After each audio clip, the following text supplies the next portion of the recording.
Assalamualaikum warahmatullahi wabarakatuh. Oke, kali ini kita akan membahas tentang constant dollar plan ya.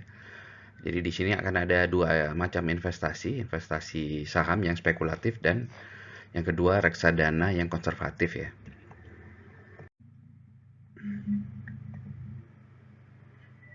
Oke, jadi di sini kita akan menggunakan kasus untuk metode constant dollar plan. Oke, jadi seorang investor dia menggunakan metode constant dollar plan, di mana rebalancing triggernya ada 2,5 juta ya.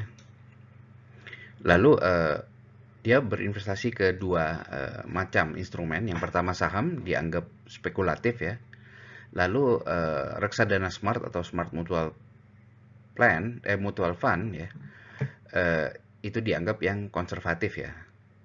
Nah, apa yang harus dilakukan investor di periode kedua jika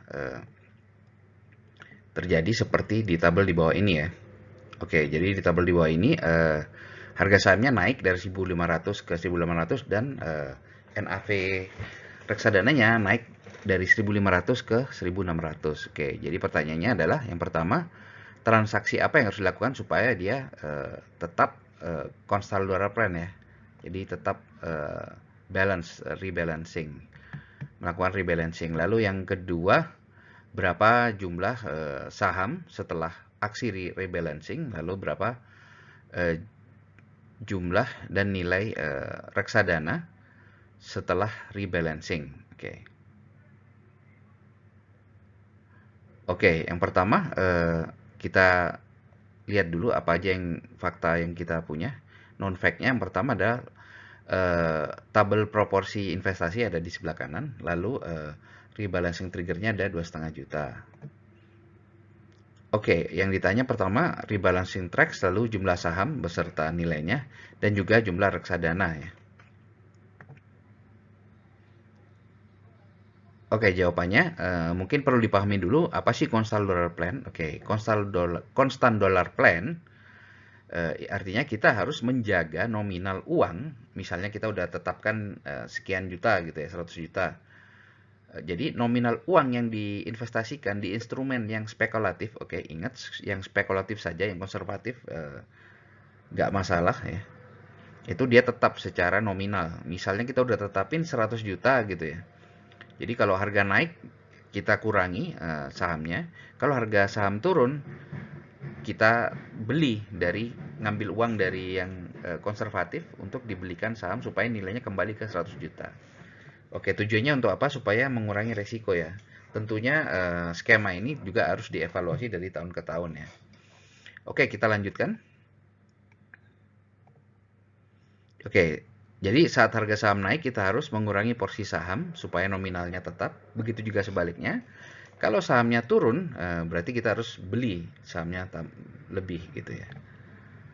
Oke, lalu yang pertama investasi saham awal kita hitung dulu 15 juta. Artinya di sini kalaupun nanti nilainya saham naik ya, kita harus kembalikan lagi ke tetap 15 juta. Jadi kita kuncinya di yang spekulatif aja ya. Yang konservatif bebas ya. Jadi sisanya kita masukkan ke yang konservatif seperti itu.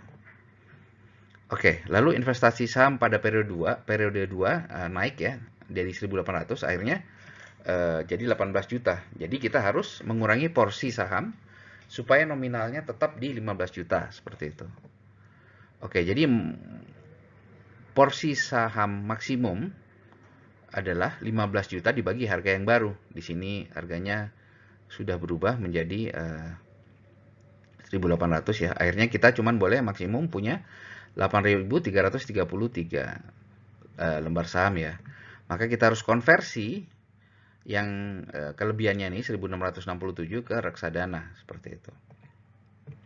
Jadi aksi yang kita lakukan adalah menjual 1.667 lembar saham senilai 3 juta, lalu beli 1.875 lembar reksadana juga senilai 3 juta seperti itu.